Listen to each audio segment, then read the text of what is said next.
ঘটনা শুনে আশ্চর্য হওয়ার কিছুই নাই, কেননা ভবিষ্যতে এরকম আরও অনেক ঘটনাই ঘটবে।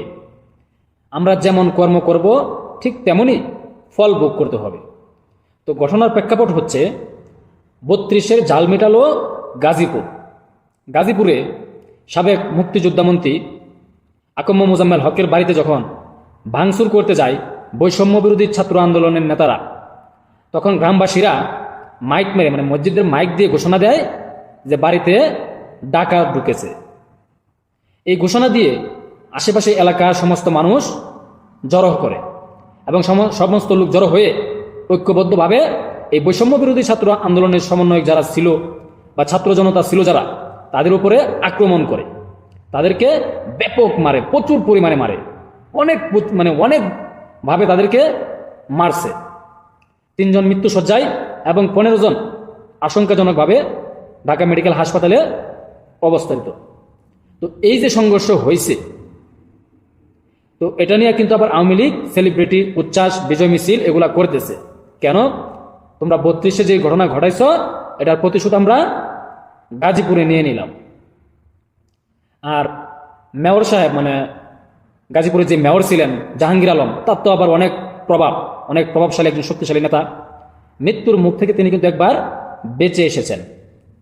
সার্জিস আলম বলতেছে যে কালকে হবে গাজীপুর আওয়ামী লীগের শেষ দিন। অপরদিকে আবার এই মেয়র জাহাঙ্গীর আলম বলতেছে যে আসো মনুরা, খেলা হবে। তো এই যে আপনারা কর্মসূচি ডাক দিলেন যে সার্জিস আলম, যে গাজীপুর আওয়ামী লীগের শেষ দিন হবে, তো কি হবে সেখানে?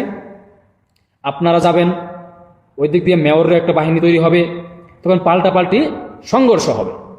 সেখানে আপনাদের 20 জন মারা যাবে, আওয়ামী লীগের 50 জন মারা যাবে, মানে যে কতজনে মারা যাক, কিন্তু আপনাদের ডাকে তারা যে আসবে, কত মায়ের বুক খালি হবে, কোন মায়ের বুক খালি হবে, সেটা কি একবার ভেবেছেন? ভাবেন নাই। যারা এই আন্দোলনে শহীদ হয়েছে তারা এখনো টাকা পাচ্ছে না, কেউ কেউ ভালো চিকিৎসা পাচ্ছে না, কিন্তু আপনারা তো সবাই ভালো অবস্থানেই আছেন।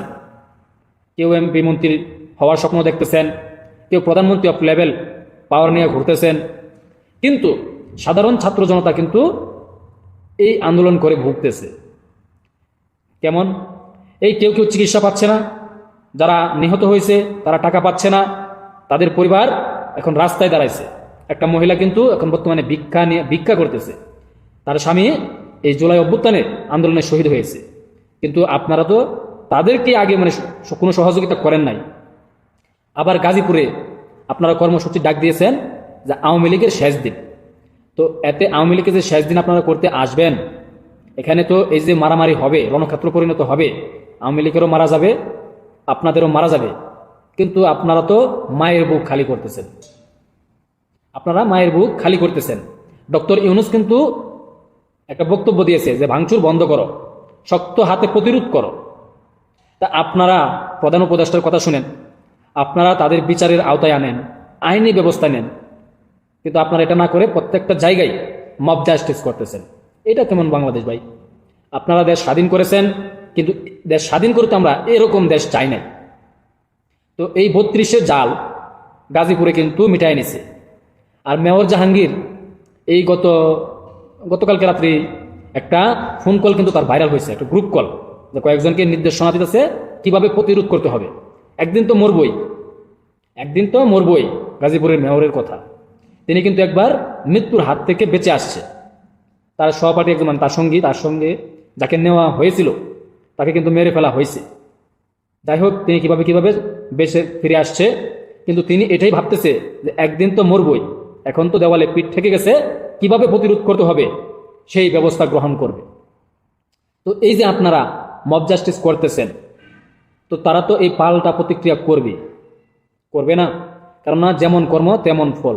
আজকে আপনারা যা করতেছেন, আওয়ামী লীগ কিন্তু সেটার প্রতিশোধ নেবে। আপনারা যেমন গত 16 বছর 17 বছরের আওয়ামী লীগের যে কর্মকাণ্ড করেছিল সেটার প্রতিশোধ নিচ্ছেন। আওয়ামী লীগও ঠিক আজকে হোক, কালকে হোক, 10 বছর পর, 20 বছর পর হলেও সেই প্রতিশোধ কিন্তু আওয়ামী লীগও নিবে। তো আমরা এই মব জাস্টিসের শিকার না করি, ভাঙচুর বন্ধ করি, প্রধান উপদেষ্টার কথা মানি। পিনাকি ভট্টাচার্যও কিন্তু বলেছে যে ভাঙচুর বন্ধ করে দাও। তো আপনারা, আপনাদের এলাকায় একজন মুক্তিযোদ্ধার বাড়ি আছে, এটাকে ভাঙতে হবে, আপনারা সবাই উৎসাহ হয়ে চলে গেলেন, তো তারা কি প্রতিহত করবে না? এটা তো আজকে না হোক 10 বছর পরে হলেও কিন্তু এটার প্রতিশোধ নেবে। কিন্তু বিগত সময়ে আমরা কিন্তু কোনো সময় দেখি নাই যে কোনো এমপি মন্ত্রীর বাড়ি এভাবে ভাঙচুর করা হচ্ছে। তো আপনারা কেন এরকম করতেছেন? দেখা যাক এই বিষয় নিয়ে ডক্টর ইউনূস সাহেব কি বলে। আবার এই যে সার্জিস আলম একটা কর্মসূচি দেখেছে যে আজকে গাজীপুর লং মার্চ, মানে গাজীপুর টু লং মার্চ, তো এই লং মার্চে যে কি হয় এটা তো বলা যায় না, এটা বলা যায় না। তো পরবর্তী খবরে আসবে ইনশাল্লাহ। আসসালামু আলাইকুম।